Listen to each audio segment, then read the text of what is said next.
Hey everybody, welcome back to the Skookum Report. I'm Bob, and I apologize today if I'm a little nasally, I'm a little congested, got some throat and nose thing going on, but we're going to get through this. I got a couple of great encounter stories for you today. The first one comes out of Anderson County, Texas, as a truck driver. He writes, on August 5th, 2001, around 3 in the morning, Central Time, on U.S. Highway 287, which is 31 miles west of Palestine, Texas. I was traveling westbound at 65 miles an hour when I saw what looked like a bear cub or a very large dog sitting in the middle of the road. I slowed down to 15 miles per hour and I hit my high beams and stopped about 20 yards away from the animal. I put on my four-way flashers and turned on my interior spotlight. And as I looked up, I saw a huge bipedal creature that I will call Bigfoot. It walked from the soft shoulder of the road to the animal in the road, as he, I am pretty sure it was a male, walked in front of my tractor trailer. He shielded his eyes, not seemingly out of shyness, but more as an effort to protect his eyes from the bright lights. I reduced my headlights to low beam, but decided not to turn them off as I was in the middle of the highway.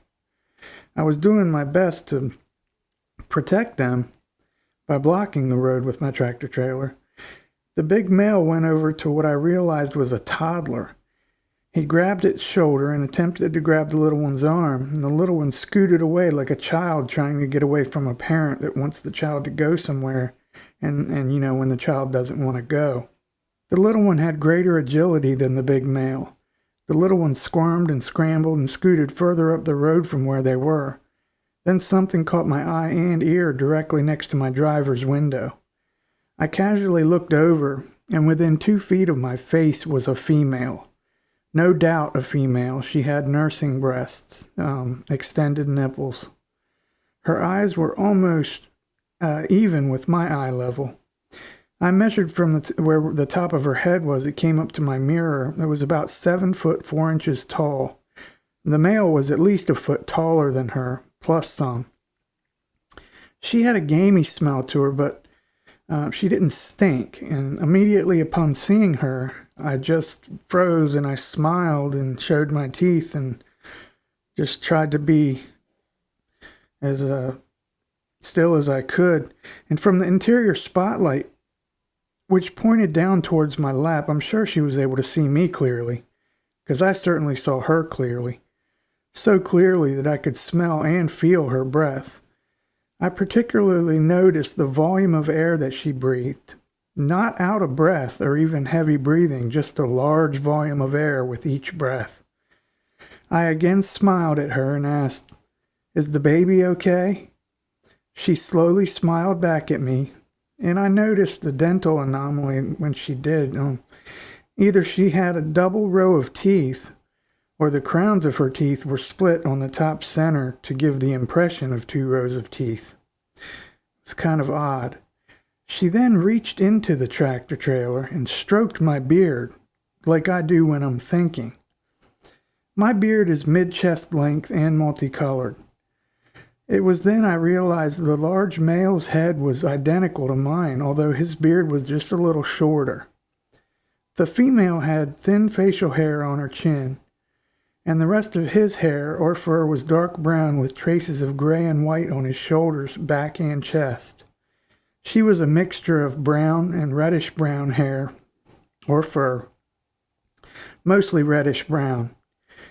And as she took her hand off my beard and took her hand out of my tractor, I extended my hand out to her, and she sandwiched my hand between her 2 hands, which her hands were at least 3 times larger than mine. And her hands felt like roughneck work gloves, real rough leather.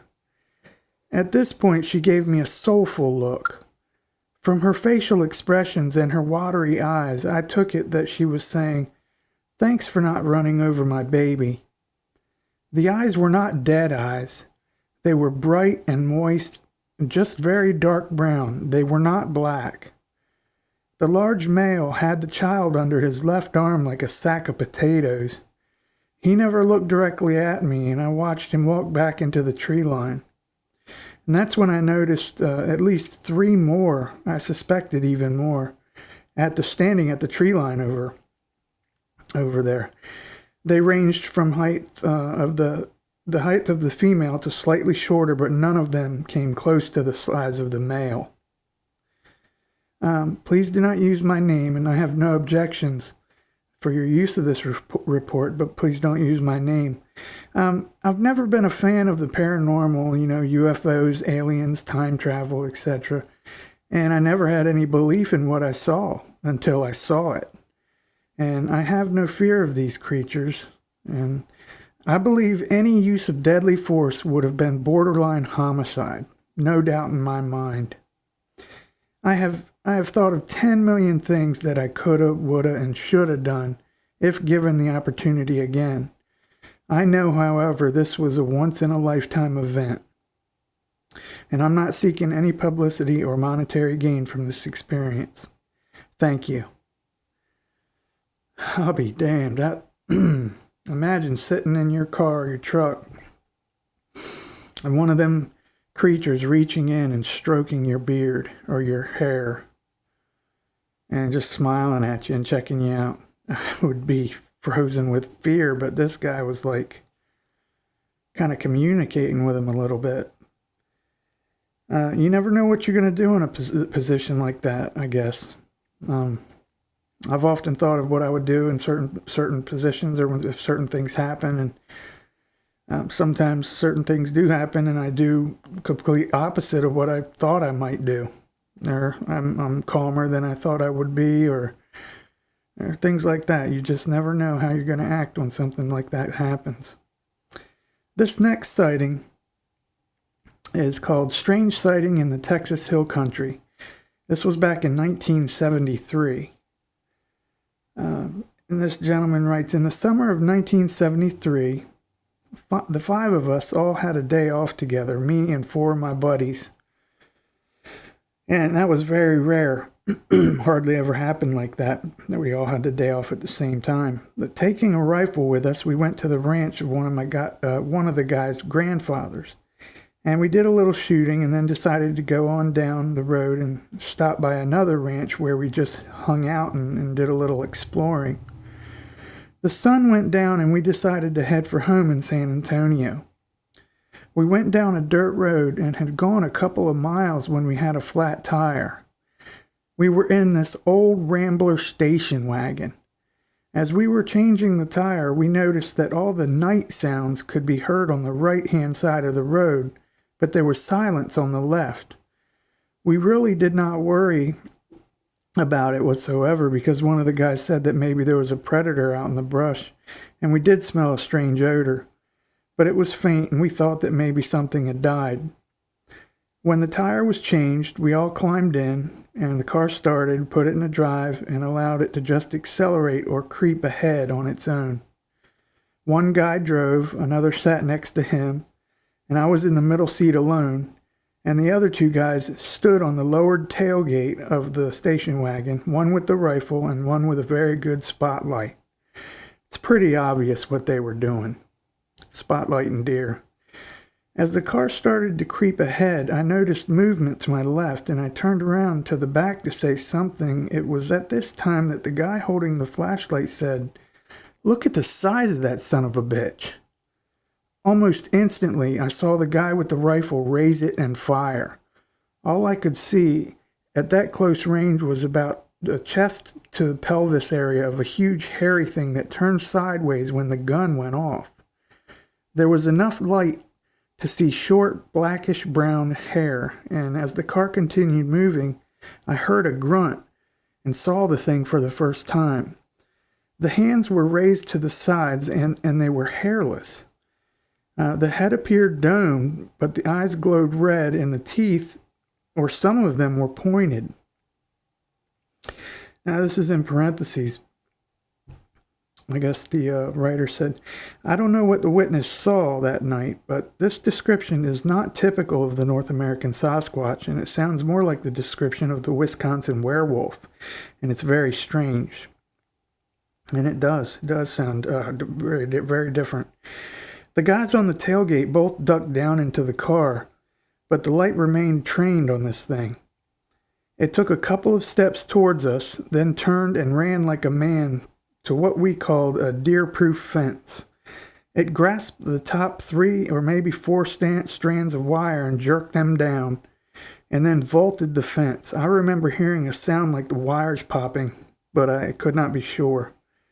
The driver started to stop, but we screamed to floor it, and we drove at a high rate of speed back to the highway, Highway 10. We stopped to discuss what we had seen, and the driver had been looking into his rearview mirror and really just saw a shape. The front seat passenger had pulled himself up and out the window, and in a shock had nearly fallen out. I witnessed none of this because I was turned around in the seat and was leaning way over trying to see more out the back of the car. We all went to work the next day. My work was this fast food joint frequented by the DPS Highway Patrol people who worked at the Driver's License Bureau. We told them the story and what had happened, and they later said that they talked to a couple of folks who said they had seen something weird, and that was about it. The next time we saw them, but that was it. A couple of folks saw something weird. We all went back out there, but never saw anything again. We did hear stories about 2 more sightings, but I cannot verify them. What we saw is still a mystery. The nearest water source was a confluence of creeks about 1 mile away, and there's a beautiful creek about a mile or so in the other direction. Closest city is San Antonio. Closest small town is Bourne. I never saw the guys again after that summer, except for one of my buddies, and I ran into him about 6 years ago. And the first thing he said was, "Hey, you remember that night we saw that creature?" Huh. That's pretty wild, man. Spotlighting deer and then coming across a Bigfoot. Or sounds like it could have been a dog man. Not quite sure about that, but pointed teeth, you never hear about Bigfoot. Sasquatch they don't have pointed teeth. They just don't. So I'm not sure what they saw, but if you or anybody you know has ever seen a Bigfoot or has a Bigfoot encounter and you'd like to have it on the show here on the Skookum Report, just shoot me an email at skookumreport@gmail.com. That's skookumreport@gmail.com. And I'll be sure to have it on the show for you. It's not a problem at all. And don't forget to subscribe, hit that like button, and leave a comment. I enjoyed talking to you guys. You guys are awesome. And thank you so much for all your support the last couple weeks. You know, I've been getting back into this. I was gone for a while. And I just want to thank you guys again. You're awesome. I appreciate you. You make it all worthwhile. And I love reading these encounters, and especially knowing that other people are enjoying them too. It makes me feel good. So I like doing this. All right, you guys, until the next Skookum Report, this is Bob, and I am out.